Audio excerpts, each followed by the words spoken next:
Hello, ladies and gentlemen. I hope I'm actually going live and I'm actually not having too many technical issues. The last stream was not the fault of my microphone. That one was actually working perfectly. The fault was entirely on OBS. It stopped receiving audio, and then when I tried fixing it, it downright crashed. It took like 2 minutes to restart. It lost all connection to my previous live stream. So we are back, baby, and in full force.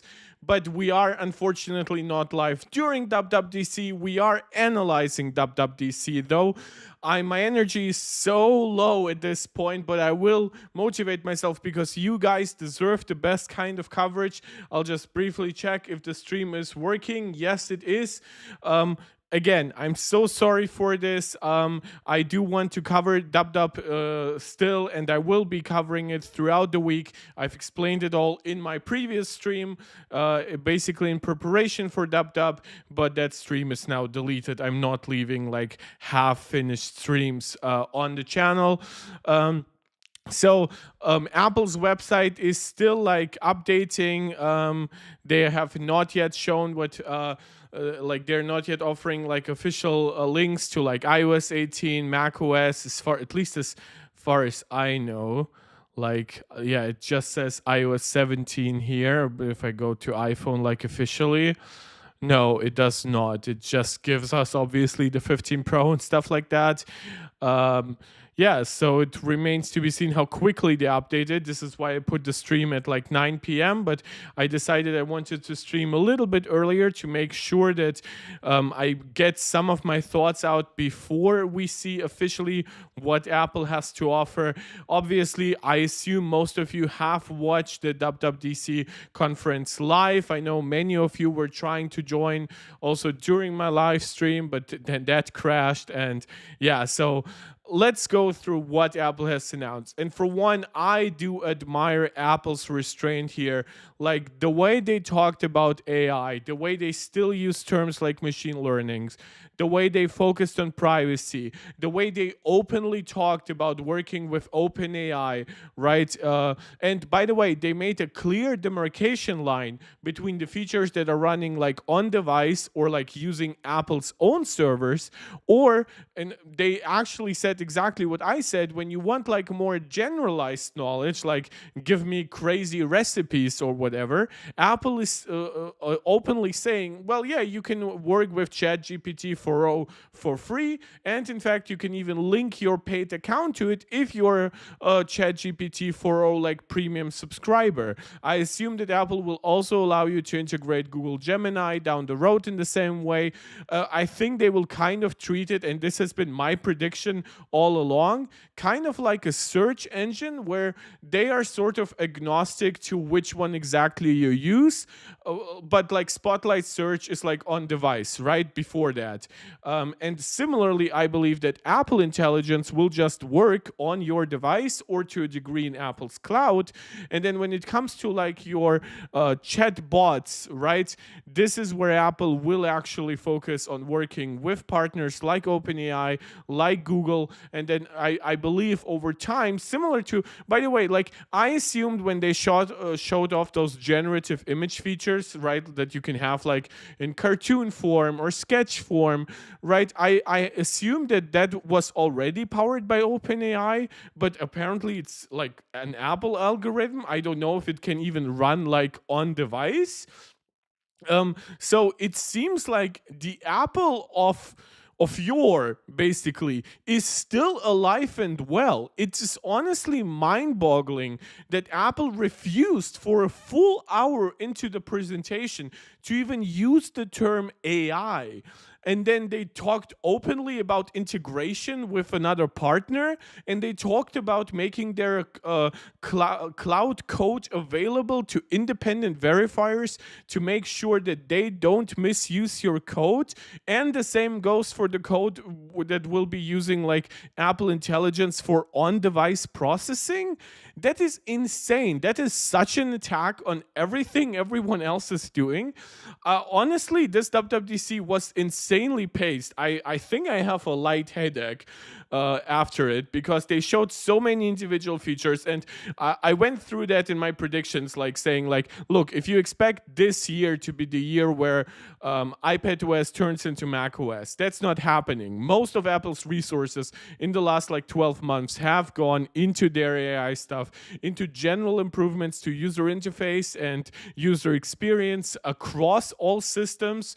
There are a ton of quality of life improvements throughout. I would love to go through each one. And yes, there is now a dedicated page on Apple's website for everything they have announced. Let's start with the most exciting one. Let's start with Apple Intelligence in a brilliant marketing way, not only calling it AI through calling it Apple Intelligence, but also like a term like AI for the rest of us is honestly like so true in that regard, because I've used like being like Copilot, I've used like ChatGPT directly, I've played around with Google Gemini, but never have I felt that this feature feels like it was made for the regular user, while all those other chatbots encourage you to get like super wacky with your requests, right? Apple is just going all in on saying, look, we are the Apple company, right? We do iOS, iPadOS, we sell basically hardware to you, and we want our intelligent stuff to run as well as it can on our hardware, on our software, with our services. So this to me was just so refreshing. And like Apple's stock price went down during this event, but then it went a little bit back up. So I mean, it's still in the negative, almost 2%, while I'm seeing now. But it's like, it's honestly so cool that they like pushed through and made like their they focused on like what we know Apple to be good at. I am honestly blown away. Now, functionality wise, I will not be like lying here to you and telling you, oh, Apple just outright beat ChatGPT or Google Gemini. No, but that is clearly not their focus. Similar how Spotlight Search was never designed to replace Google or Bing or even DuckDuckGo. This is exactly what I wanted from Apple, because there are a couple of things that means, and I'll go through them as we read along. So for one, let's start with the most obvious thing. It's built into your iPhone, iPad, and Mac. It's on the iPhone, it's exclusive to the iPhone 15 Pro and 15 Pro Max, and on iPads and Macs, it starts with Apple Silicon, going as far back as M1, which is amazing. I'm the owner of an M1 Max MacBook Pro, of an M1 iPad Pro, and of an A17 Pro iPhone 15 Pro Max. And to see Apple going that far back, especially on like iPad, where they easily could have said like, you know what, like iPad also has like battery restrictions and stuff like that in comparison to Mac maybe, or thermals, and iPads finish at 16 gigs of RAM, Macs have like 24 as an option or whatever. No, Apple said like, look, we can give more power to our AI capabilities through the CPU, through the GPU, on top of the neural engine. And this is what we want. On the iPhone, where there's less CPU power, less GPU power, we just focus on the one with the best neural engine, and that's how we get it done. It draws on personal context while setting a brand new standard for privacy in AI. I've talked about the mix of on-device processing, clouds that are specific for Apple, based on Apple Silicon, and then, of course, on top of that, integration with OpenAI. I assume that Apple probably got them to some privacy commitments, but I would expect those to still be markedly different from what Apple is doing. Guys, we have actually quite a couple of people watching. Please let me know if the audio is working all right for you, if the video quality is working all right for you, if the stream is stable. You can kind of assume that I'm very paranoid after my last stream crashed and refused to like work with audio. So basically, and to all my German viewers, lasst mich wissen, ob Audio und Video gut funktionieren. Yeah? Okay, so let's continue back. So Apple Intelligence, for one, great term. The first focus that they've talked about is actually like a very natural one once you consider what the AI technology underlying all of this actually is. And that is large language models are, of course, designed to work well with language. This is why their write assist tools are actually really, really great. I don't know, of course, how well they might work. Kane, Andy, thank you letting me know that audio and video is working all right. Pooh, I'm relieved. Let me know if that changes, if I'm too stupid enough to tap on my mute button, or if my OBS crashes again. Never happened in like a year or so. It used to happen before that when it was like the initial Apple Silicon version. It was quite unstable, but it has been so stable for months. I always check for the latest version, and I don't have betas installed on my Mac or anything. So yeah, and I apologize for the subpar experience during my WWDC stream. Apple Intelligence powers new writing tools which help you find just the right words. Now, they did say that it starts with like US English first, and they will be rolling out both new features and new languages throughout the year. This actually like lines up pretty well with my predictions that I said that Apple Intelligence would be like a 2-year push. Like it's early stage, I like defined it as 2 years. Apple is basically saying expect most of it in 1 year, but I wouldn't be surprised if, for example, if Apple rolls it out to other languages, those languages are at first more limited than English, and then more capability comes out than with iOS 19 and like into iOS 20 basically. But that's my prediction. Obviously, all of that is subject to change. Maybe some of it develops faster, some of it develops slower than expected. It can all change basically. With enhanced language capabilities, you can summarize an entire lecture in seconds, get the short version of a long group thread, and minimize unnecessary distractions with prioritized notifications. It's actually interesting. This user interface doesn't look very AI-ish to me, except for like this on top, but it's super simple. It's like very professional almost, very laid back, kind of not Apple-y in a way, but well, it's not very iOS-y, I guess. It's definitely very macOS in its appeal, but yeah, it just like what's my first question is like, oh, that looks kind of interesting and neat. It's like a very clean, concise user interface. It has like not much playfulness or something like that. Transform how you communicate using intelligent writing tools. They can proofread your text, rewrite different versions. They mention stuff like making it friendly, professional, or concise.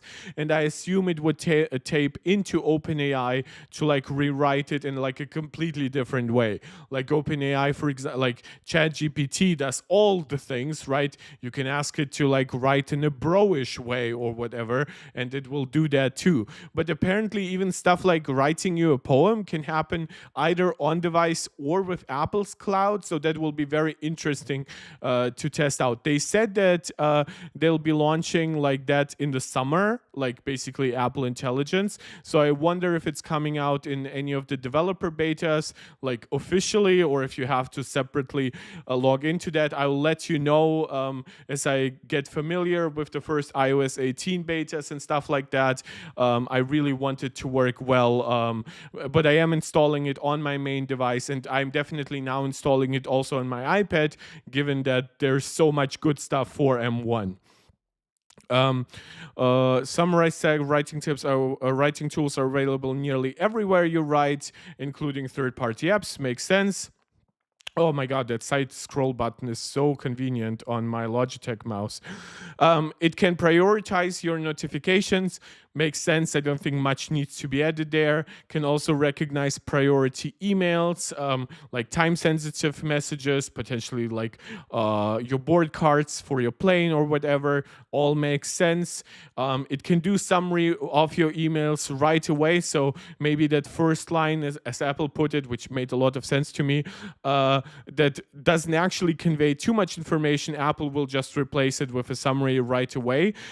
Something like that makes me interesting in just how much power does it eat, right? Just how much battery life does it eat potentially. So I'm very, very interested in how it impacts battery life and things like that. And guys, we have quite a few people watching now. Thank you so much for tuning in. I apologize again for my last stream not working. Please subscribe to the channel if you're enjoying the content. Like the video so it helps with the algorithm. Share it out to family and friends who might be interested. Comment on it. Comment on it live. Let me know what you think. Let me know if I'm too Apple fanboyish right now. Let me know if you share my enthusiasm or if you think I'm a complete moron. Let us have a discussion. Let us have a heated conversation if we have to, or simply let me know what you are up to, what you would like to see me cover as we go deeper into dub announcements, into the first developer betas, later into the first public betas. And that, by the way, Apple did say that Apple Intelligence will start out as a beta, so it will have definitely a lot of the feel of what Siri used to be when it was originally announced, which also started out as a beta. Just hit recording in Notes or phone apps. This is actually interesting because Apple didn't talk about it that much during the conversation. So basically it can like transcribe your audio and then also summarize it, which makes sense because once you have the transcription down, you just applied all the usual LLM stuff. And how good it is, of course, will remain to be tested. I do have high hopes, at least, that a lot of those things will be like basically instant, by which I mean that like you tap a button and then it maybe 1 or 2 seconds and then it does its thing. Whenever you work with ChatGPT, even the fastest things, right, unless you do like the ChatGPT 4.0 in direct conversation or whatever, it takes it a while, right? Especially if you ask it to do anything with like a file or a set of data, because it has to upload all that stuff and then process it and then give you back. Obviously, the first and the last step kind of fall away if you're doing it directly on device. Roytech KE, still looking forward to an M4 Mac. Yeah, I said in my predictions video that we wouldn't be getting hardware, but like that hope sort of dies last. Yeah, so yeah, it is what it is. I understand. But hey, at least you aren't locked out of the Apple Intelligence features if you have an older Apple Silicon Mac, or if you like decide to go for an M3 Mac. Yeah, and Ken Andy showing some excitement for the audio recording stuff that we see here. Reduce interruptions is a new focus mode that basically is not like do not disturb, but it will basically filter out notifications to what it believes are relevant. It's interesting because I don't know how it would do that for like phone calls and such, and I definitely want my focus modes to like manage my calls in a way, because I don't want to be interrupted by a phone call I don't want to have, but it's still very interesting. And then Smart Reply, I really love the user interface there, which is, this is one thing that I believe Apple will nail hands down over any current like AI thing. Maybe Google can get better over time because they also have like deep system access, but like the way Apple just gives you like this user interface where it summarizes that notification, and now it allows you to respond to it. And obviously it cannot completely respond for you, right? But instead of you having to talk to Siri or something like that, to actually tell it, oh, are you actually coming? Are you taking a +1? It's surfacing this super useful UI. I don't know how dynamic it is, but it definitely seems quite capable. And some of it is coming later. So it's important to understand that I will tell you, feel free to follow me on Twitter, where I share a lot of impressions. I will definitely let you guys know how it's working for me on like iOS 18, iPadOS 18, whatever. But a big part of it is that this will start out as a beta, and not every feature we talk about will be available at launch. So take Apple's promises not necessarily with a grain of salt, but like with a grain of like expectations, right? Just time wise, it will not be coming all instantly. Next is delightful images, which is like basically way more generative AI than I expected Apple to do, because generative AI usually to me is this, right? It's generating an image out of nothing or out of a description or out of an already existing image. And my speculation was that if Apple was bringing that kind of stuff, it would be basically exclusively powered by OpenAI. Now, it doesn't seem to be that way. Again, I don't know if this stuff is running completely on device. I assume it will be at least partially powered by Apple's cloud. They have a preset, which I assume this is the preset like of 3 options that they are most familiar with. It's also probably the presets that will allow them the most control over things like, you know, like not having not safe for work stuff or having CSAM stuff and things like that, right? So I assume this is what they've specifically tailored their algorithm for, and I assume that they will just keep on adding like new image types, like giving you abilities to add more and more stuff to one image, making that image overall like larger. Right now, it seems very much to be like early thing Chat GPT enhanced like image generation, which is like it has a very, very recognizable like blur in the background. So that's very AI-ish from Apple. But yeah, you can create original images, brand new generative emoji, as Apple calls them, Genmoji, which is funny because now we have like Memoji, Animoji, Genmoji. That's quite playful for Apple. Turn a rough sketch into a related image that complements your node with image want, and make a custom memory movie based on the description you provide. This is where it gets interesting because some of those features to a degree already existed inside those applications. Now they're taken to a next level, and of course how well they actually work will remain to be seen.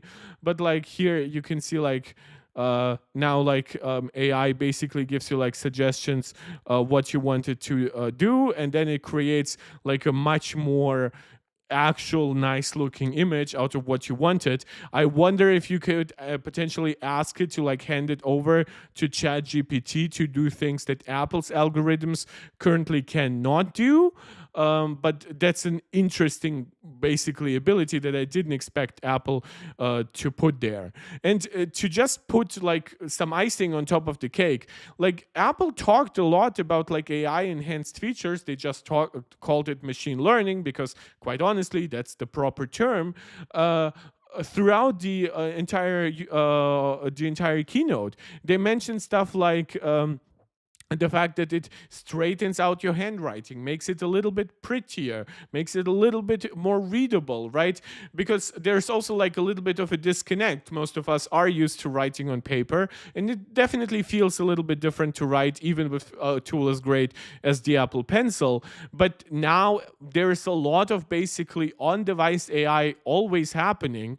And at this point, I kind of wish Apple had made the battery inside the M4 iPad Pro larger, because I assume that the more you take advantage of it, your battery life will definitely suffer at least a little bit. Like even with how like amazing the neural engine potentially is and how efficient it is and how efficient Apple's 5 nanometer and 3 nanometer chips are, that's still it's objectively like more load on the SoC than it used to be. Right, and so you can create those images. They actually made a specific image playground app, which I guess this will be a great way to test what stuff works offline and what stuff needs at least the cloud. And Apple is like super transparent about when their features need like Chat GPT or whatever. So it seems like you will actually be very, very much in the know of what is happening when and where, which is quite cool. So this will be like the user interface for it. Genmojis look actually really, really great, but they do build basically on the framework that we already know from Memoji, so there's not much surprise there. Image Wand, and then like creating custom memory movies, which basically builds on top of what like the Photos app was already doing for you sort of automatically, and you could choose like a certain like vibe basically to the video, but now you can like make super specific searches on like a per person, a per garment level, a per location level, and then you can sort of combine all those different queries into one, basically with just controlling stuff like Siri, which will have like access to all of those things through app intents. So it's all honestly great, and we have like Apple's own version of like the removal tools inside like Google Pixel devices, which basically we used to have subject lift where you take like something and you can copy it or whatever. Now if you have something that you don't like on an image, basically circle it in the cleanup editing way part of the Photos app, and it does it for you. I assume this should be happening like on device. And Siri is brand new. Siri was already getting some enhancements from large language models throughout the years. This is the first step of an actually like much more intelligent Siri, but also of a Siri that is much more in control. There's an all new design, richer language understanding, which obviously builds upon stuff like the writing tools. And Siri basically is more natural. It accepts follow-ups. It understands your personal context. It works across applications, which is actually great that over the last couple of years, Apple has really focused to talk about like developer frameworks, which granted they did that even as far back as like iOS 8, iOS 9, but like they're really, but usually a lot of new features come to like Apple apps first, and then the frameworks come like a year later. And now it's very much like, no, we have built something for ourselves. When the new OS drops, hey Siri, stop. I said Siri so often. It got confused. But basically, the idea is that Siri can control everything from like your settings. It can take stuff from one app to the other. And when we're talking about those other apps, with app intent and other frameworks, you will be able to also control like third-party applications if the developer like does some optimization for it, which is really, really cool. I think this is when we talk about like a lot of like AI stuff and all those like standalone gadgets. We usually mention that they don't have applications, and Apple is out of the gate not only pairing them with their own apps, but also yeah, Kane, I know it's funny, like, yeah, when you talk about Siri, it's bound to at some point understand, hey, yeah, so they showed a lot of interesting stuff about Siri. What was funny to me is the way they described it was product knowledge. But product knowledge really is great because it basically takes everything from like the Tips app, but it makes it available in Siri, and it combines it with like a much more natural language understanding, and basically Siri's ability to give you summaries and whatever. It's just honestly, if that works as well as it does, I really hope that they bring Siri now to the enhanced Siri to more languages, and now people will be able to ask for tips without calling me. Like, shout out to my family and friends who always ask me. Yeah, so I love the user interface here, by the way. Like, it's so easy to discover. It starts with the new design, which basically I also predicted, which like was like the invite to the WWDC was like the Apple logo with like the glowing silhouette, and this is what we are basically getting for Siri. It's now all screen. In a future version, Siri will be able to interact directly with what's on your screen, but as far as I understand, this will not be part of the very initial rollout of iOS 18. So basically like an iOS 18.1 feature and something like that. Okay, sorry, I just made sure that my audio still works. I'm kind of paranoid. With a double tap on the bottom of your iPhone or iPad screen, you can type to Siri. Great user interface idea. Don't know how convenient that will be. I'm definitely somebody who likes to. It's weird because I like to use a keyboard, but then I like to dictate stuff into Siri or ChatGPT because then I still have like direct control. While if you like just dictate through like the regular button, it usually gives you, it takes a little while to then gives you the option to edit it. I definitely like what Apple has done here. Tap into the expensive product knowledge. So if you want to have some system features explained to you, that works great. It will understand if you like misspeak, which is phenomenal, which means that this is the kind of feature though that I definitely want on my HomePod, and I definitely hope that it like works also through the cloud, because its ability to like, oh, it understands that you made a mistake and then like it corrects the tasks that you gave it. That's exactly kind of what I want. So on-screen awareness, it can understand and take action with things on your screen. If a friend texts you their new address, you can say, add this address to their new contact card, and Siri will take care of it. That's cool. Honestly, I'm not somebody who gets a ton of messages like that.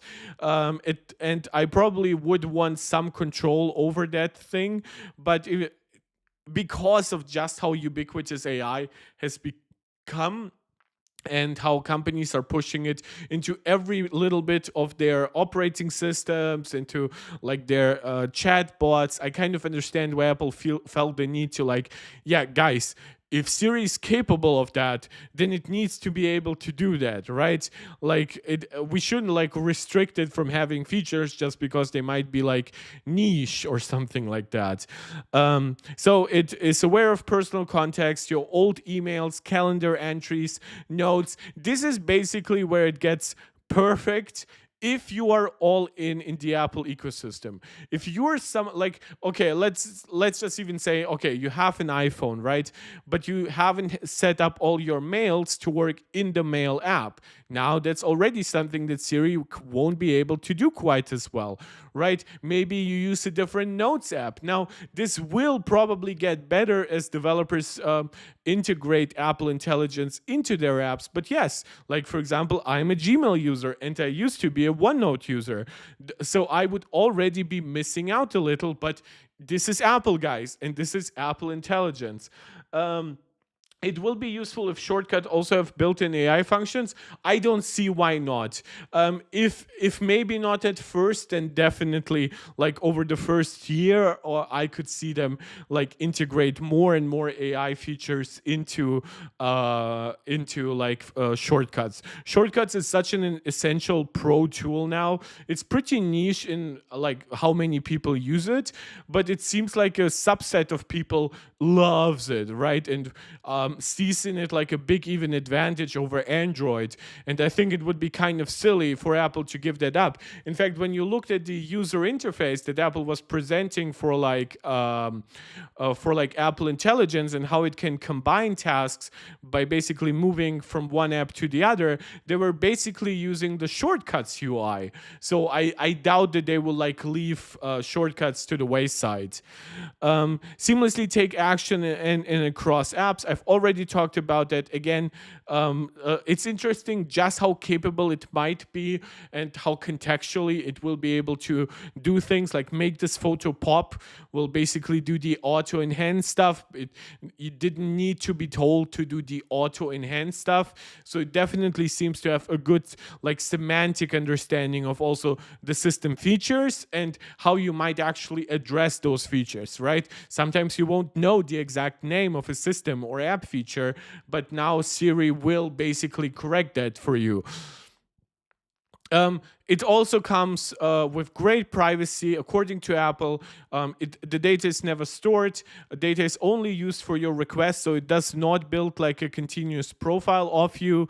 And it's a verifiable, I apologize, privacy promise, because Apple will be making that code available of both the on-device part, but also what they called private cloud compute, which will give you, which basically gives you access to AI stuff that runs on Apple's own servers. According to Mark Gurman, those are M2 Ultra based. I kind of assume those will get larger and larger, but I also don't see Apple, like Apple specifically said, they're running on Apple Silicon, which is like such a big FU to NVIDIA, which is basically like the poster child of the entire AI revolution right now. Let me look up at the stock. NVIDIA is now again over $3 trillion. Apple is just below it, and Microsoft is close to $3.2 trillion. So Apple definitely didn't mention the term AI enough. And I assume that a lot of investors are unhappy with the idea that data is never stored, because I believe that a lot of people love short-term gains. I think that it will go into history as one of Apple's best decisions to treat AI this way, because it will differentiate them from the others. That will still mean that they will in some ways be behind. But people kept on buying iPhone while Siri was behind Google Assistant. People kept on buying iPhone while Apple had zero alternative to Google search or Bing that might have worked on like a system-wide level, right? Google has always had that like little search widget below that sort of combines like an Apple-like Spotlight search, just worse, with Google search, which is obviously better than anything Apple had, because Apple didn't have anything in that regard. So I think this will go down in history as a risky move potentially, but also as a correct move, and in a sign of some openness and in some understanding that there are others that are trailblazers. Apple is saying they are integrating ChatGPT. You will be able to access ChatGPT 4.0 for free, but there are more premium features that are baked into ChatGPT, and if you are a subscriber to those features, I assume that Apple will also want to collect like a 30% commission or whatever. So Apple might be silently making a ton of money down the road. But we'll have to see what the exact agreements are. But yeah, I assume Microsoft is very, very unhappy about this. I think they're happy that Apple hasn't created like a from the ground up better model than ChatGPT, because that would put Microsoft in a bad light who uses ChatGPT. But I think that this will expose that a lot of what Microsoft like prides itself on in terms of its AI capabilities is just an open AI wrapper, but Apple will be just much more open about that, much more open about their open AI usage. And then for everything else, Apple will keep on building their own LLMs and improving them. And to integrate it so seamlessly also means that maybe this year Siri will ask you for a certain feature to like offload that query to the cloud, and more specifically to OpenAI. But maybe if you do the same question a year later, Apple's LLMs have improved so much in like capabilities and things like that, that now it won't ask you that, because now it will be running on Apple Intelligence. And everything about Apple Intelligence is free, which is already great. So Apple is basically at this point certainly losing an amount of money, not just from the crazy amount of development resources that go into things like that, but also building their own cloud without any kind of like direct monetization level, and then partnering with OpenAI, which I assume is money sort of going both ways, but for now mostly money going from Apple to OpenAI for ChatGPT. So it's actually quite cool to see all of that. And yes, if you are a developer, you will be able to like access a lot of that stuff through SDKs. And if you are working with Apple Intelligence on your device, know that it works on iPhone 15 Pro and 15 Pro Max. It works with iPad Air and iPad Pro that have M1 and later. The same goes for MacBooks across the MacBook Air, MacBook Pro, and then the only exception here is that the Mac Pro only works with the M2 Ultra model and up, because there never was an M1 Ultra Mac Pro. And of course, the Mac Studio works with the M1 Max, but that's because the Mac Studio came with M1 Max as the baseline. So it's not like the base M1 suddenly doesn't work. It definitely does in the Mac Mini, which is honestly better than I expected. I thought there might be some exclusivity to M3, but it doesn't seem that way. So this is Apple Intelligence, and this is Apple's first big entry into like a large arena right now. But what I love that this actually came like over an hour into the presentation. Before that, we've actually talked about iOS 18, and iOS 18, oh, I believe this is, no, this is everything. So iOS 18 does all the things we've talked about thanks to Apple Intelligence, at least if you have an iPhone 15 Pro or 15 Pro Max.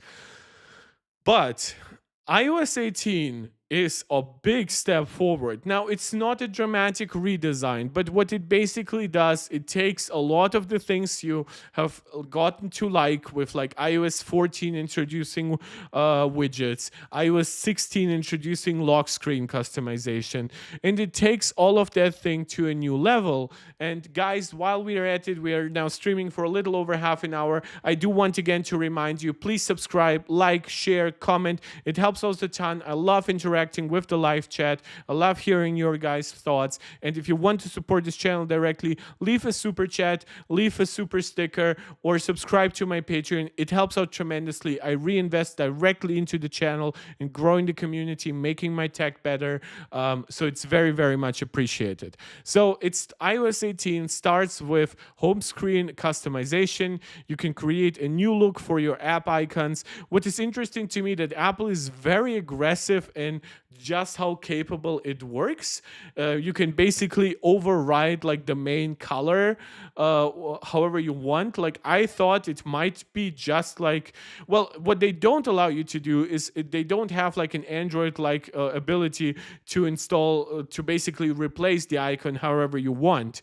But for example, a developer could easily now integrate into those frameworks, give you like different app icons, which they already can, but most choose not to, which I assume will change now. And app icons can now change dynamically based on if you're a light mode user or a dark mode user. So that's already great. But also, as you can see, the icons are basically decoupled from the main grid that we have known since the introduction of iOS. So if you want to have like a wallpaper and then have like the main subject basically not covered up by any app icons or widgets, you can do that now. In terms of privacy features, you can hide certain applications or you can lock them behind Face ID, which, as I've said, Apple always focuses on some privacy stuff. It's not quite as extensive as the hidden app feature in Android coming to like the latest Android version, because there you can create like different instances of an app. Like if you have a chat app, you can basically, you don't have to hide the entire chat app, but instead what you can do is you can create almost like a guest account that works differently between like your hidden mode and like your real mode. So I would love for Apple to eventually allow for that kind of capability, but for now it's still a good step forward. Continuing with redesigns and more freedom, Control Center gives you like the ability to edit it more easily directly in the user interface. It has like different pages. It has like a full screen stuff for like the music widget. This looks fantastic. I love that Apple has not fundamentally changed Control Center just for the fun of it. They made it like a little bit more circular, a little bit more like almost like friendly looking, but it is still the Control Center that you know, but it's just more capable. You can rearrange it, you can resize things. That is great. And I apologize. You can resize stuff in widgets. Is it called widgets or is it controls? No, that is Control Center. Why was I doubting myself? Evan Rogers, hi, welcome, a long-term friend of the channel. Welcome. I want to say again, now that I'm streaming now for a bit, I apologize for having my last stream canceled. I know that's like can be a hassle. It has happened to me, unfortunately, mostly during like Apple's actual events. It doesn't happen during my actual live streams, but I develop tech issues that I have no control over. Like, yeah, I'll admit sometimes I'm a dummy and sometimes I will like tap the mute button on my microphone and then forget to untap it. But this time it was really just the fault of OBS. I went into the app, I saw that it stopped like receiving audio input from my microphone, and then the app crashed, and then my Mac started to act up a little bit when I started to like restart it. So I apologize for that, and I thank you so much for tuning in. So Control Center, a lot more customizable, and building on top of that, this was I was confused because I was gonna call those things complications, but no, they're actually sort of part of controls. Makes sense. You can now change out the camera and flashlight controls for basically anything. I assume there will be like a preset of things, but given just how the action button works, I assume this will be also very open. So awesome. They call it the biggest Photos app redesign ever. It basically helps you organize stuff more dynamically with like AI stuff. It will sort stuff into helpful topics, recent days, trips, people, and pets. I'm somebody who just likes to have a giant recent library, but I know a lot of people do want some help in sorting that kind of stuff. Bro, how can Gersan, you're saying, bro, how can I install an iPhone 11? Yeah, iPhone 11 supports it. As far as I know, Apple has made developer. Well, I don't know if they're already online, but let me basically also just look into that. Maybe like 95 Mag will like confirm it right away. There are three new features. Have they said that? Well, basically, Gerhan, here, this is how you do it, right? Go to 95 Mac. It's a great write-up from Ryan Christoffel. You can do that in the settings app, just as you would do for the public beta, but now you can tap on the developer beta without paying for it. I remember because last year, I actually, like a week before DubDub, I actually created like a paid developer account, and then it became useless because Apple opened up developer betas to non-developers. So that's actually cool. I assume this change applies to not just WatchOS, the way you download it.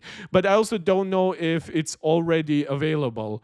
But yeah, wait, it seems to be, right? So I'll be installing right after the stream ends. I'll be providing further coverage on Twitter, and I'll be doing further live streams. I thank you so much to anyone who is tuning in, who's asking questions, giving me their opinions. It's always very much appreciated.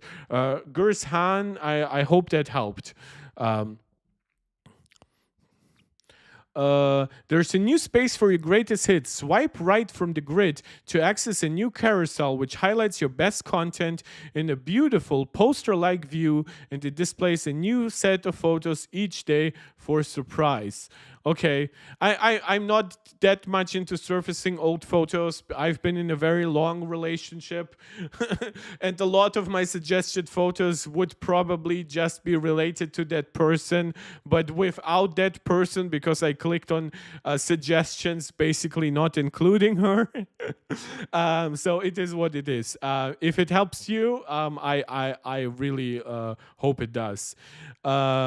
Messages, this is where Apple really went big. Now it starts with something interesting for any friends in like the US or North America. RCS will be coming into the Messages app, so those bubbles will still be green, but they will be much more capable than current SMS, and there will be a new capabilities for like iPhone 14 and 15, which will be able to send messages over satellite, right? which was previously for emergency calls. Now it's for much more frivolous things like sending emoji.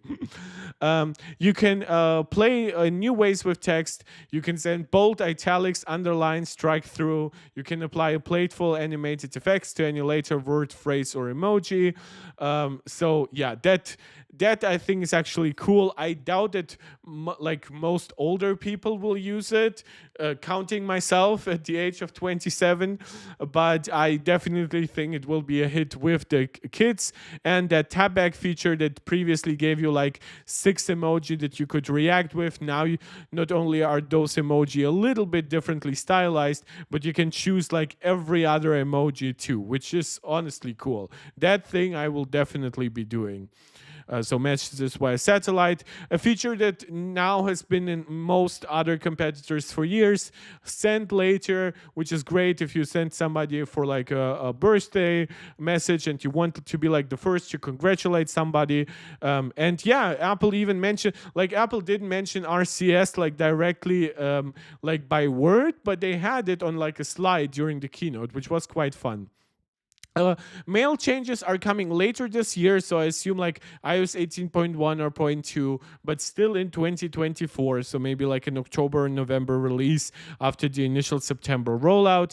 It has like a new design that focuses a lot of different sorting, which I assume is also like partially AI based.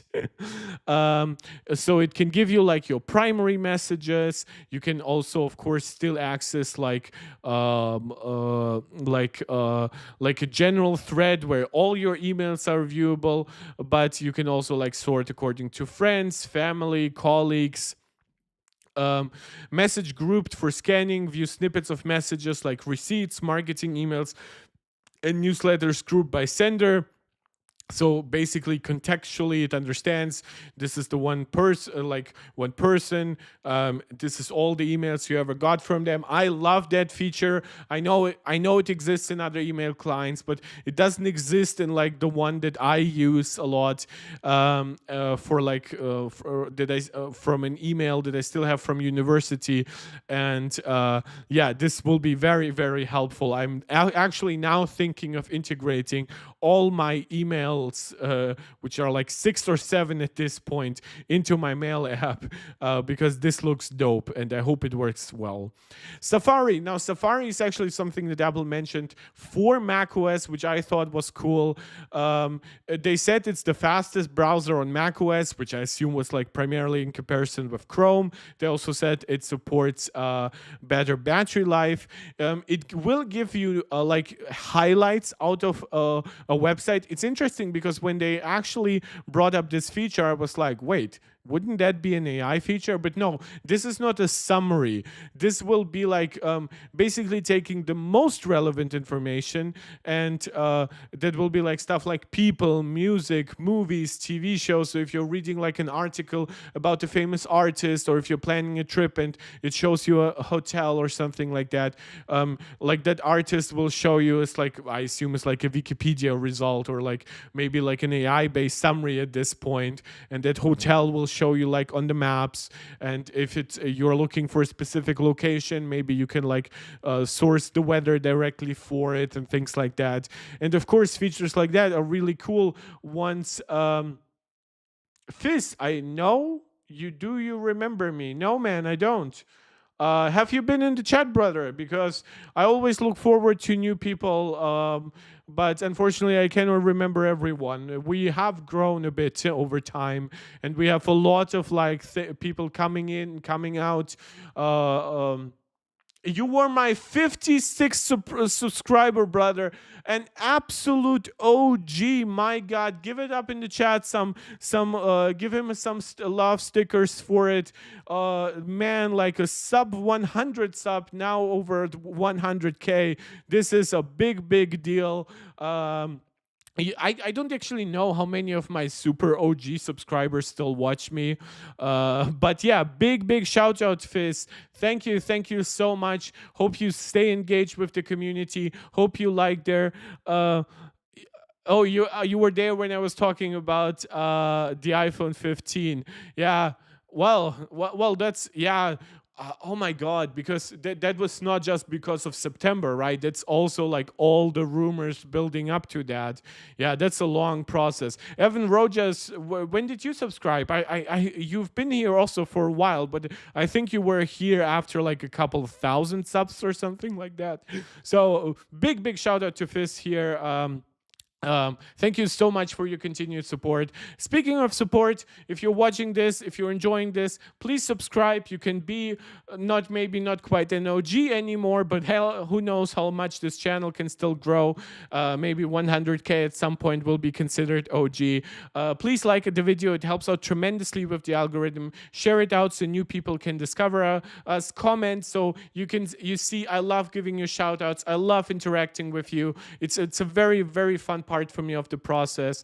And of course, if you want to support this channel directly, whenever I'm not too stupid to actually use the technology, I reinvest directly into things that will make the channel better.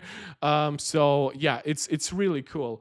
Evan Rogers saying, we've known each other since you started YouTube, but you didn't start me following until 1 to 2K. Well, yeah, from Twitter, right? Like, because I'm trying to not mess you up with like two other Evans that I now have to keep in mind in my life. So yeah, I think it's Twitter. Regardless, let me continue. I've given all the shout outs. I've given all the like support recommendations. Let me continue. There will be also a new reader that also gives you like summaries. That's cool. This is really big respect to Apple for talking about stuff like this without mentioning AI, partially because that means you're getting those kinds of features, I assume, also on like iPhone XS and stuff like that. Like you won't actually need like the latest and greatest iPhone. Fisia is saying the first live stream you ever saw was titled "Huge Battery and More Storage on iPhone 15." Oh my God, yeah, that's old at this point. Yeah, that's super OG stuff. This was when I had like basically like no viewers whatsoever. That's fun. There will be a passwords app. It's basically like an extension of what we already have in like settings, or like a keychain on macOS. This will be coming to iPhone, iPad, and Mac. Really great. Always love when there are more dedicated apps, because dedicated apps really help people that are less tech savvy. Also like a Vision Pro app and the Windows app, which makes sense because Apple has brought some like iCloud related stuff to Windows. That's awesome. Really great. Maps will have like topographic maps and trail networks. They talked about it supporting like all US natural parks. National parks, I apologize. You can even save hikes for offline access, but more importantly, you can create your own routes for custom walking and hiking routes. I think this is probably more important for most people. Yeah, I average 0.00 views for 0.1 views. And next is game mode, which is actually really cool. And by the way, you're saying, is the developer version of iOS update of iOS 18 up yet? Yes, as far as I understand from like 95 Mac rumors, it seems like it's up. This is why today I'll probably be finishing up with like iOS and maybe iPadOS, and then tomorrow we'll keep on diving into macOS and other features, because I really want to like get an impression of that stuff, and I do want to create new kinds of content throughout the next couple of weeks. I do want this to be an opportunity for the channel to really grow again, and this is partially why I was so angry that my original live stream stopped working. But now you guys are here, you're helping us out tremendously. Thank you so much. So for one, game mode will minimize background activity and therefore maximize gameplay performance. Don't expect games to actually like be much faster in that regard, but expect like more stability, I would say. Like if you ever had a game that might have become slow after like you received a notification, because that notification forced that system to do like some background app refreshes or whatever, and maybe you have like an app like Instagram that is notorious for eating up background tasks, expect that kind of thing to be like reduced. Fizz, you're downloading on your old iPhone. Let me know what well, if you're gonna rejoin for further streams, of course, let me know. And also encourage people who watch, please subscribe to my Twitter. That helps out a lot because I interact there a lot too. more responsive AirPods and controllers. It reduces audio latency with AirPods, and it makes wireless game controllers incredibly responsive, which is hilarious that they like Sony's and Apple's relationship must be really great, because this isn't even like the regular DualSense controller. This is like the Pro Focus DualSense Edge, which maybe at some point I should get, but am so happy with like having two regular dual senses. I never got around to it, and it's pretty expensive. But yeah, if you are looking for a great controller, but you might be willing to accept that it has somewhat middling battery life, get the DualSense Edge. The wallet app, you can pay privately, basically directly from device to device. Stuff like events, tickets, and event guides are like redesigned and look great. So basically, the wallet app is more functional than ever. I doubt that most I doubt that most companies will like embrace it that much. But for example, I would love for it to, like, if you buy like a cinema, cinema theater like ticket, and then it shows you like not just like your number or whatever, but it even shows you where you would actually be able to find your seat. So yeah, definitely cool stuff. Fizz, you're saying it's probably not the best idea to get it on a second gen iPhone SE. Yeah, well, bro, I'm installing it on my 15 Pro Max after this video. So talking about not being smart, this guy. So with Siri on AirPods, you can now say yes or no by nodding or shaking your head, which is really cool. Voice isolation on AirPods Pro, which is like a feature that worked like with the iPhone's microphone, now comes to AirPods. Makes a ton of sense given like, to be honest, that AirPods are probably the devices where most of us receive phone calls these days. And you have personalized spatial audio, not just for movies and stuff like that, but also for gaming, which probably pairs up like really well with like the latency reduction, because you definitely want your sound to be in tune, especially the more 3D and immersive it gets.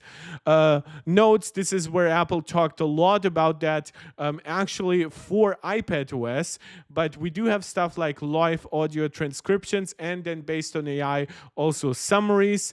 You can do math stuff right inside the Notes app. This is based on all the improvements that are also coming to the new calculator, that is obviously brand new for something like the iPad, but just like much more enhanced. This is a feature that I've always considered I would probably have to pay for, but collapsible sections are now in the Notes app, which I'm doing now a lot of like historical research on the side, because I don't know. I'm stupid, I guess.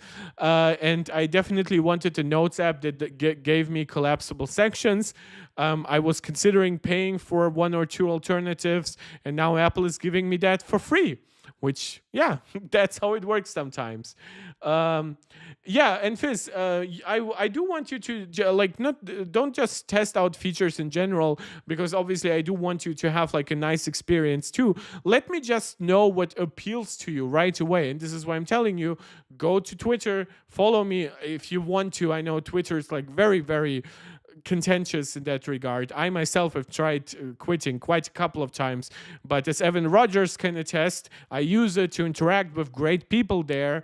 And unfortunately, I also pay Elon for my blue check mark, but that's because I need my long tweets. So yeah, if you guys have impressions that you want to share and you want to get shared out, let me know on Twitter, and I will try to summarize a lot of it too. I will have to go to sleep now at some point today, but I also have somebody I want to chat with today, so I might be actually up for longer than I thought. So yeah, a lot of private stuff I shared today. You can do highlights in Notes. The Journal app is enhanced. I don't give a frick about that. Track goals with inside views, which I assume this... View your writing streaks. Yeah, I don't care about that.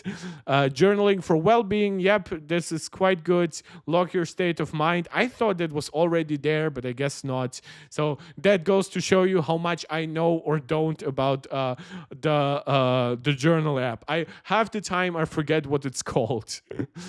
Sort and search past entries. which I assume this is probably the one thing that would be most interesting to me.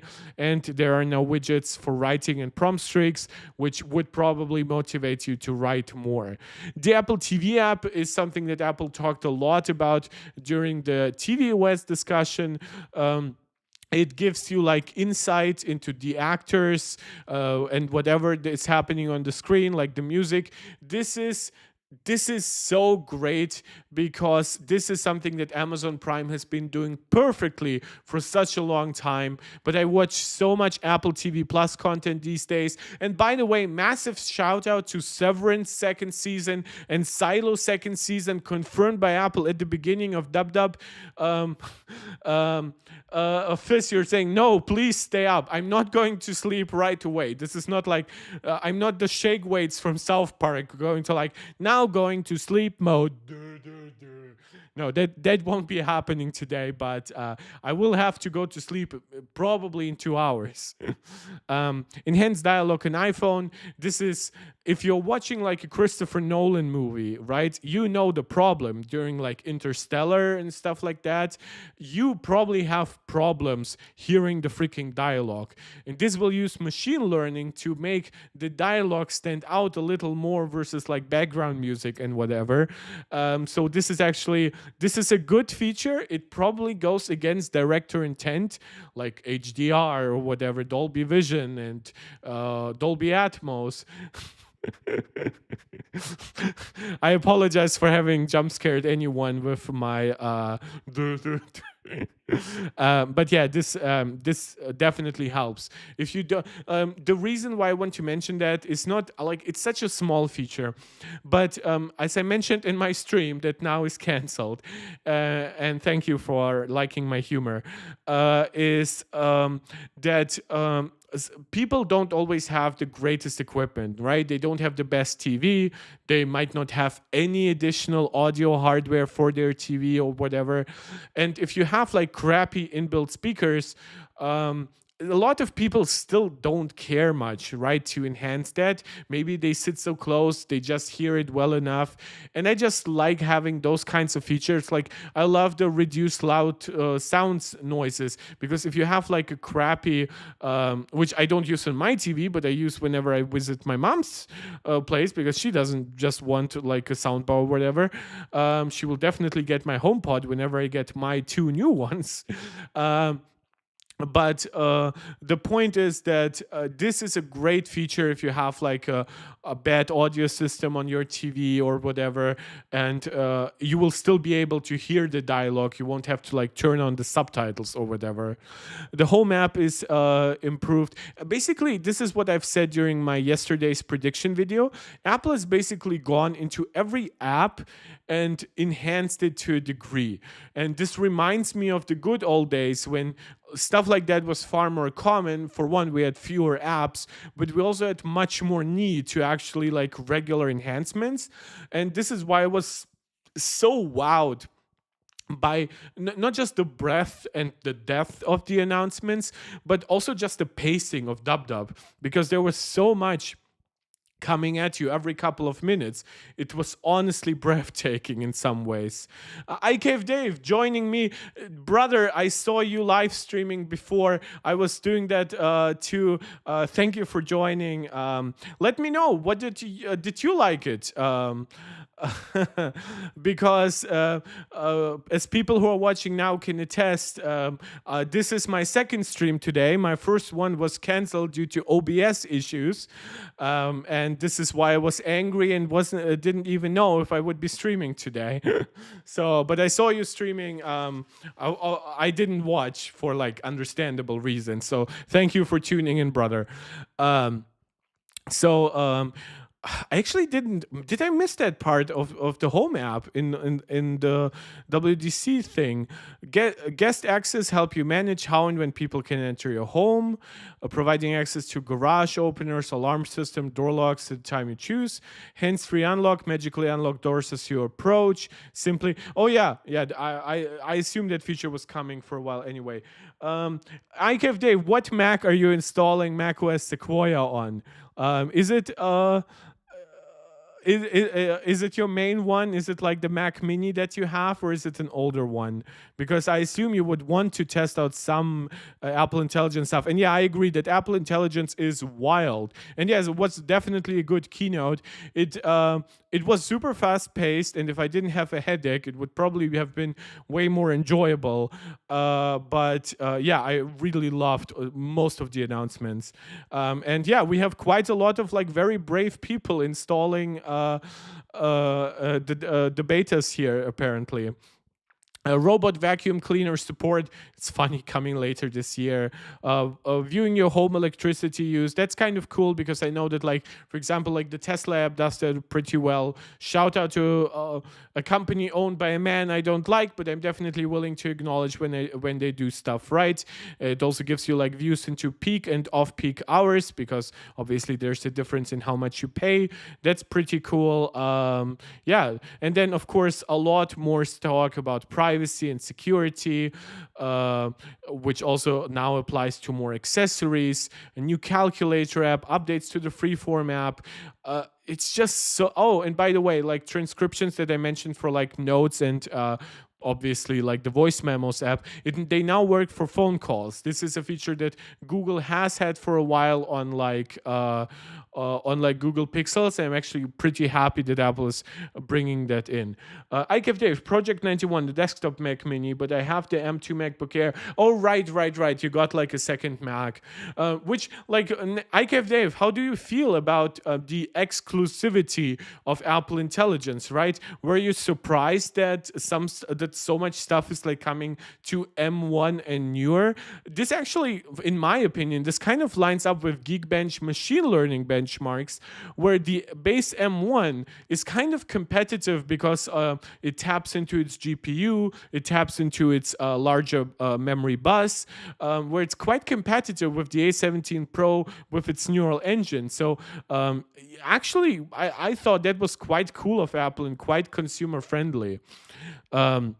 So, and by the way, just so we can confirm what we've talked about in my previous stream, that stream will live in infamy because it was actually quite a good one. I had a lot of energy and stuff like that. So it works from iPhone SE 2nd gen up, the iPhone 10R and 10s generation, and then every iPhone on top of that. So basically, great support. Every device that was supported with iOS 17 is now also supported on iOS 18.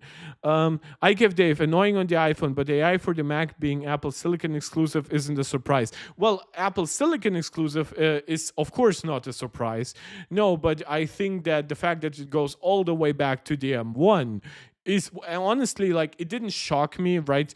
You know how you sometimes say, well, something is shocking but not surprising, but sometimes things are surprising but not shocking. I believe we use that a lot whenever people talk about Trump and whatever, because you sort of expect him to be crazy, but you're still shocked by it. And my point is that I sort of expected that M1 would be capable, but I kind of was thinking maybe Apple would make it M3 exclusive, just, I don't know, like for like the faster CPU, the next generation GPU. Maybe Apple was gonna like find some excuse there. Guys, we have more people joining. We have legends like iCave Dave here. We have original viewers like my 56 subscriber apparently in Fizz. We have long-term supporters like Evan Rogers here. Please subscribe, share the video, comment so I know your opinions. Like it, that helps tremendously with the algorithm.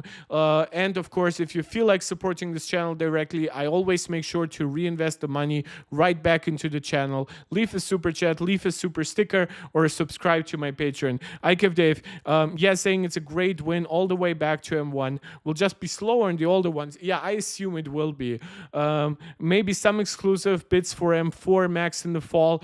I could see that. I have speculated that there might be some exclusive stuff if Apple actually goes for like M4 with 12 gigabytes as the base configuration on Macs. And then basically Apple's excuse will be, well, M4 and iPads might be 8 gigabytes, but iPadOS is much lighter than macOS, right? So basically all those features will come to M4 iPad Pro and then M4 Max. And then with M4 Max, basically the idea will be, well, it has the new neural engine, but now it also has faster memory bandwidth. It has more base memory. It has the new CPU architecture with the next gen machine learning accelerators. So this, and while you could theoretically still port those features to like an M2 Max or something like that, then Apple's comment will be, we could, but it just gets so inefficient and it starts boggling like other background tasks. So if devices really have a much slower neural engine, it just doesn't make sense, especially mobile devices that are much more dependent on like a good power consumption. Fizz, you're saying you might have been my 58th. I appreciate you regardless if you're 54th or 58th, brother. Next is iPadOS. iPadOS, now this is where I really need iCave Dave to comment, because let me know, were you disappointed by iPadOS? Did you expect a lot more? Were you surprised that we didn't get like huge changes further to Stage Manager or changes to like multitasking in general, or that Apple didn't introduce more pro apps specifically for iPads like Xcode or like even more powerful versions of Final Cut? Did that surprise you? What did surprise me positively at first was the fact that all the customization features are coming right away from iOS to iPadOS 18. So we do not have to wait a full year the way we kind of had to from iOS 14 to iOS 15 for going for widgets, and then from iOS 16 to iOS 17 waiting for lock screen customizations. So that was quite interesting. But then they mostly talked about stuff like the calculator, some of the features that we've already talked about in regards to notes. I've already brought them up when it comes to intelligence features, but also the iPhone app. To me, as somebody who has like a doctor's terrible handwriting, I can assure you that I love like having a refined version of my handwriting basically automatically inside the Notes app. It doesn't seem to be like an Apple Intelligence feature. It just seems to be a machine learning feature that is also going to be available for all the hardware, which is great. I kept Dave saying the iPad is perfect as it is. Final Cut was updated to version 2 less than a month ago. Calculator needs iPad Pro M4, you believe? Really? I did not know that. Once we go there, I'll instantly check. So live audio transcription, we've already covered that, this is also part for the course. Whenever we go so in depth, we will kind of find features that already were covered for other operating systems. This is something Apple doesn't like repeating themselves on stage, but on their website they kind of need to, because there's no guarantee that somebody will like clicking through all the different portions, right? Calculator. Or with a keyboard. Calculator solves expressions right in line. Updated calculator for iPad app. I give Dave, oh my God, you were kidding. No, I didn't believe that the calculator. You got me there. But I didn't actually believe that the calculator itself was exclusive to iPad. I thought maybe this was exclusive, which are math notes, because I thought maybe Apple wants them to work instantly. And then Fizz, you said you weren't disappointed with iPadOS. You were disappointed with iOS. It didn't. Wait, Fizz, now you have to make us know what did you expect from iOS? Because I really like are you like a split screen multitasking kind of guy? Do you like need so many like Android like changes? Because to me we already got quite enough in my opinion. So the calculator was very much covered by Apple. I love the way it draws graphs. It solves like equations right in line for you. You you can like create like variables that then you then change. Really, really great stuff. It doesn't seem to be fully AI powered in the sense like you won't be able to like draw up a scenario and then have it be like, well, calculate me that. But if you create like a proper formula, then it will definitely do so. And it seems to be good at recognizing bad bad handwriting, which definitely is needed for me. Customization, we talked about it for iOS, further features for privacy, a new control center, which this is the one thing that I'm not sure that I love the way it's optimized for iPad, because you have like different pages there, but I kind of think given the iPad's form factor and it's like 4:3 aspect ratio, I almost wonder if it just would have made more sense to have like 4 control center pages right next to each other, right? At least that's kind of probably how I would have done it. But it's still as pretty and as customizable as on iOS. Fizz, you're saying you just hope for other AI features on iOS. Like the ones you got in Android, and you said you wanted more AI app support. And yes, you did want split screen multitasking. Well, that's interesting. Well, I don't know if that helps, right? But in my predictions video, which is up and is now getting decent views, for some reason it barely got any the first day. You can go check that out. Which obviously it's now completely outdated. I don't know why people are even clicking on it. But my point was that this is a 2-year journey. Apple has already outlined like the first year of support, where they said like Apple Intelligence is launching in beta. Some features are launching later this year and things like that, right? I assume that a lot will change up until iOS 19. But then I also assume almost just as much will change up until iOS 20. That's at least my prediction. I think that Apple was far enough behind the competition, and also Apple is being partially held back by their focus on privacy and security, where they cannot deliver at quite the same pace. But for everything that Apple might not be very willing to like jump right in the cold pool to, you will still have like OpenAI integration. You feel like the iPad Control Center should take up the whole screen? Yeah, well, now we are in agreement, right?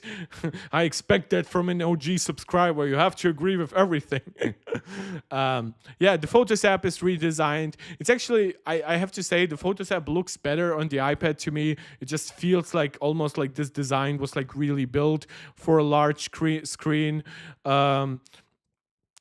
Further changes to messages. So we have a lot of stuff that we have talked about with iPhone OS, with iOS, including stuff like game mode, improvements to Safari, the Passwords app, SharePlay is cool. Now, I don't know if this is in any way iPhone exclusive, because they said you can control iPhones and iPads with it, but you basically can share the screen directly, which I so hope that something like this can be the baseline for like full support for things like OBS, so I can also eventually stream with an iPad. That's at least my wish. I don't know if Apple will ever make it come true. But yeah, you can also like control other people's home screen. So if you're doing like tax support, that works really well. Improvements to Freeform. Freeform is an app I use just as much as the Journal app, not because it's actually bad, but the things I do are so basic that I can mostly rely on the regular Notes app. That's fine.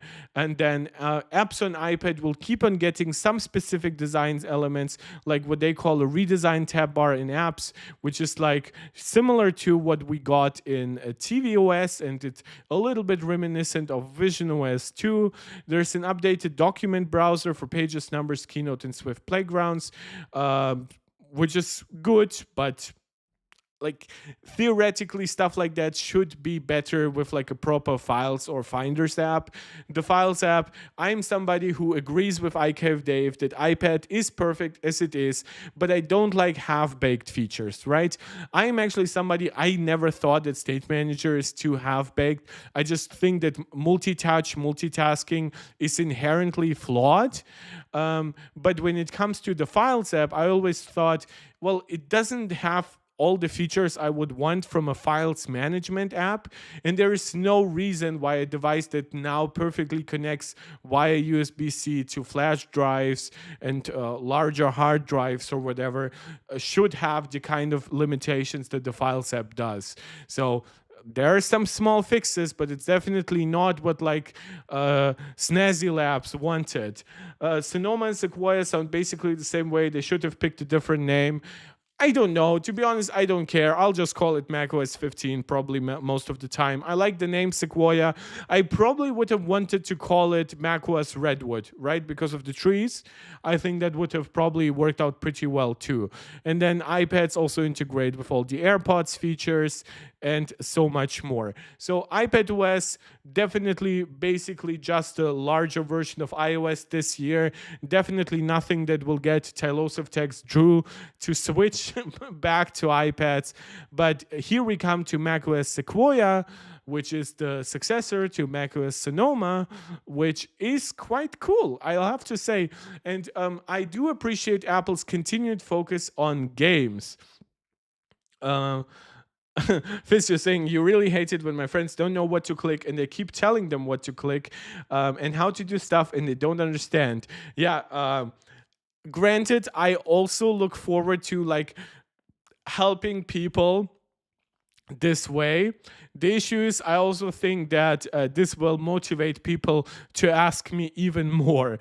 Though this is why I've outlined in the Apple Intelligence portion that I really, really hope that Siri will just get so good at answering queries, and maybe it can even like control your device for you at some point, and that I'll be less asked to help people with stuff like that. No, I do not have Vision Pro, but Apple did announce that it will be coming to my country, Germany, of which I will be then a proud citizen, a dual citizen with my Moldovan citizenship as well. Thus far, I have refused to get the German citizenship, if that meant giving up on my original citizenship, not out of some sense of national pride, but basically out of the laziness to not want to go to the embassy, the Moldovan embassy, and pay the money to give up on my citizenship. But that's neither here nor there.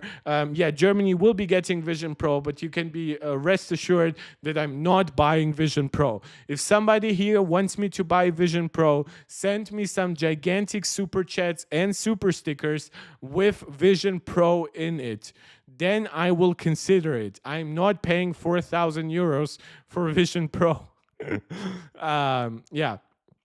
So Sharp is a Mac. It's okay, interesting.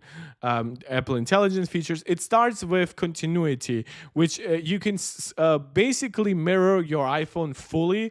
This is like a feature that was always like inside Xcode, but in some ways rudimentary. This now works very well with like the multi-touch input of your Mac, your keyboard input, and basically everything else. And you can even output the sound from your iPhone. So if you're just too lazy to pick up your iPhone, because maybe you don't know where it is, you can now do continue or start controlling your iPhone right from the Mac. That's a cool feature. I don't know how useful that will be in regular life, but it's definitely better to have it than not have it. And this is the kind of integration that Android just cannot copy. I know you can do like basically like screen output from an Android device to like Windows these days, but this goes so far beyond this, integrating with all the notifications. Again, I know some of it is something you can do on Windows and Android working together, but this definitely is the best in class right now. And it even goes as far as integrating seamless drag and drop, which Apple has always been known for. This will be just a dream to work with. If you like, for example, I do a lot of like my thumbnails in Pixelmator Pro, in Pixelmator on iPhone, or sometimes my iPad. Obviously, iPad already supports some of those things with Mac, where I can just move my cursor also like all the way to my iPad. But now if I create a thumbnail on my iPhone, I don't have to wait for it to go to the cloud. I just turn on continuity and iPhone screen mirroring, and I just drag and drop it right from the app. That's really cool. Easy window tiling. Now, there were actually quite a couple of like Sherlocked apps in this WWDC. This was definitely the one that like appealed the most to me. I used two different like multitasking managers. One of them is Magnet. That's the one I use the most. But there's also one that is part of Parallels, that desktop tools that Parallels offers, right? Parallels is not just a virtual machine. It also gives you like some tools that you can use. And yes, this will basically replace that for me, because while I do appreciate Magnet, the animations of Magnet are not really that good. And this definitely looked very, very smooth. Like, does Apple animate that? No. And presenter view gets like improvement. See exactly what you're going to share in video calling apps. This is like a preview for that, which is great for me. Especially as I also said that obviously I have OBS for that to a degree, but it's still cool. And background replacements, this is definitely something I'll be toying with as also for part of my streams. I do like showing like my silver play button, but I do not like showing like my regular wall or anything. Yeah, Office, you're right. That will be good for like while you charge your phone. And I imagine if you like charge your phone via the Mac, right, it probably will do the feature then via the cable for like lower latency, especially if it's like a USB 3 cable. That could be cool. So Safari, again, they pointed out how fast it is. They have a redesigned reader, gives you summaries, gives you even like a table of contents potentially. You have like more control over web video. So if you ever have like a custom web player that just refuses to play ball, doesn't let itself get resized, it basically will give you for videos what it has done for text historically with Reader. This is really great if you like going to some sketchy websites, because maybe not all your favorite anime are available in Crunchyroll in your region, and you know how finicky those other players can be. This definitely sounds like a godsend. macOS also gains the Passwords app that is on iOS and iPadOS. This is where my heart sings. Assassin's Creed Shadows coming to iPad now as well as Mac. Pal World, which is like the biggest seller this year on Steam. Valheim, which was like one of the best sellers last year. Like, I know some of those apps are like older, or like Dead Island 2 was like a success, but not a huge one. Sniper Elite will be like coming also to like iPhone and whatever. This is so cool because Apple also announced like the second version of their game porting toolkit, working now way better to also bring like all your shader work from Mac to iPhone and iPad too. So you port your games from Windows to Mac, but then it also gives you like very easy capability to port it right to iPhone. And while I'm a huge PlayStation guy, I have to say, and for example, RoboCop Rogue City, I just bought on my PS5. But for future, a lot of games, especially those coming day one, I will be supporting them on Mac if they have cross-purchase like support for iPhone and especially iPad. Like Assassin's Creed Shadows is basically guaranteed to be my first day one AC purchase in a decade or something like that, and I will be purchasing it on my Mac and also playing it on my iPad. World of Warcraft, probably will be subscribing to it, maybe testing out its performance, seeing how it works. I do have all the Resident Evil games on my PlayStation, so those didn't make that much sense to me to get. But yeah, definitely more optimistic about the future of gaming on Mac than ever. Fizz, you're saying your phone is still preparing the update. Well, yeah, if it's an if it's an iPhone SE2, it will be slow in that regard. Then it has all the the messages, maps features, note features. Obviously, notes definitely seems to be like from the get-go designed for like the Apple Pencil. So don't expect macOS to be as immersive or as fun as the iPad stuff, but it's still cool. It gives you all the same AirPods support. It already had, of course, game mode, but now that one is coming to iPhone and iPad, and it just keeps the list going, which really is good. The leaked list of supported Macs that I've covered in my previous stream seems not to be working. Fizz, you're saying you're using Surfshark. Wait, what? For what? For that's a VPN. What, did I talk about VPNs? Maybe I did. Maybe I just like bum myself out. Um, Fizz, I will be quickly wrapping this up because I am dog tired at this point. To anybody who is watching, I do want to give a shout, like a plea again for you to subscribe if you enjoyed this content. Liking the video, it helps out tremendously with the algorithm. Commenting both right in the live stream, but also when the video has already been uploaded.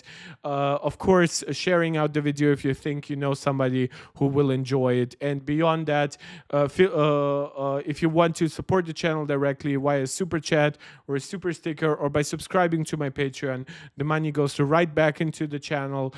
It's all very, very much appreciated.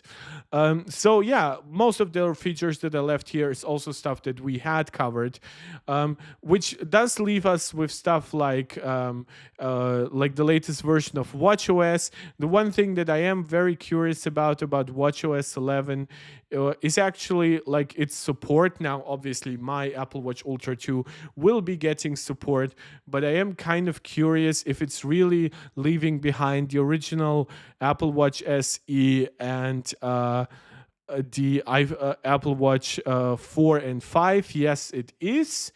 And then let's see if the iPad. If iPadOS is also leaving behind the iPad Pro from 2017, because that would surprise me a little bit.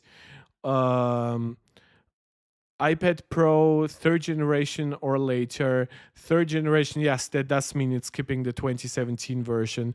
And then it does support iPad 7 Gen, which does have an A10 chip with 3 gigs of RAM, which is weird because the iPad Pro 2nd gen with like the 12.9-inch screen, that one had an A10X chip with 4 gigs of RAM. I would have to look up what exactly the differences are because that is a surprising omission. Yeah. Oh, yeah. Fizz, you're using Surfshark to get like. The problem is not everything is also in one app or even 2 apps, right? You can have like Netflix, Crunchyroll, whatever you want, and then you can change regions, but it is not a guarantee for you to still get the content. Some content simply isn't really available. And before I fight my way through like the Japanese version of those things, and then I cannot access them on my TV anyway, it's all a gray zone. If you're colorblind, it's all a gray zone. Fizz, I will remember you when and if I ever get 1 million subs. It's definitely unlikely, but I'll keep churning out videos. I'll keep tuning in for you guys because I love interacting with all of you. I love learning with you. I love sometimes debating you guys. I will keep expanding the capabilities of this channel, both in terms of the content that I put out, but also in the ways that you guys can interact with me. So yeah, we basically covered the most important things, which are Apple Intelligent, iOS, iPadOS, and macOS. As I said, I will keep on covering that stuff. I will keep on covering stuff like visionOS, like tvOS, but that stuff will have to wait because I do want to now like chill a little, download the latest versions, take a shower, and I'll see you guys. If not tomorrow, then definitely on Wednesday. And I'll probably also try out some new content throughout the next 2 weeks, maybe some shorts or something like that. But that will depend. That will depend if I have like an epiphany of how to do something in that way that I actually enjoy. Thank you guys so much for tuning in. The live chat was then quite lovely. A big shout out to like iCave Dave tuning in, Evan Rogers, and a big OG like Fizz, and being super active in the chat. That's always very well appreciated. Last shout out to like doing the YouTube jazz, as I call it, subscribing, liking, sharing, commenting, leaving a super chat or a super sticker, subscribing to my Patreon. But beyond all this, I just appreciate sharing that space with you, growing the community, and of course, learning so much about what Apple still holds in store for us.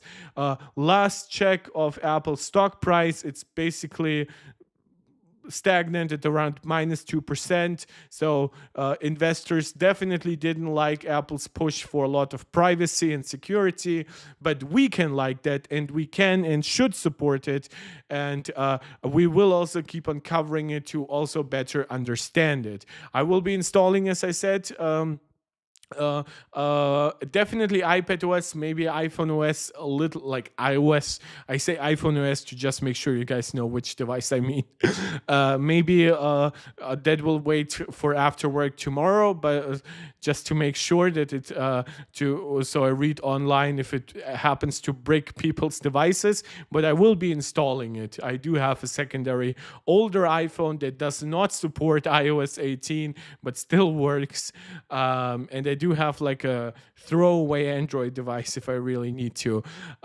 So beyond all that, thank you so much. I really enjoyed it. Even though my original stream got cut short, this stream was now all the longer at close to 2 hours. Thank you again so much. I'll try to leave like timestamps once the video has been processed. I hope you enjoyed this. Please let me know what else you would like to see me cover. Feel free to follow me on Twitter to interact with me as I learn more, as I interact with the new versions of iOS, iPadOS, macOS, tvOS, watchOS, just not visionOS, and of course Apple Intelligence. And a big shout out again to Apple for making Apple Intelligence pretty much exactly what I wanted it to be. But we will also leave that to future discussions if it also lives up to the hype. Thank you guys so much. See you next time. This is Mark Tech, tuning out.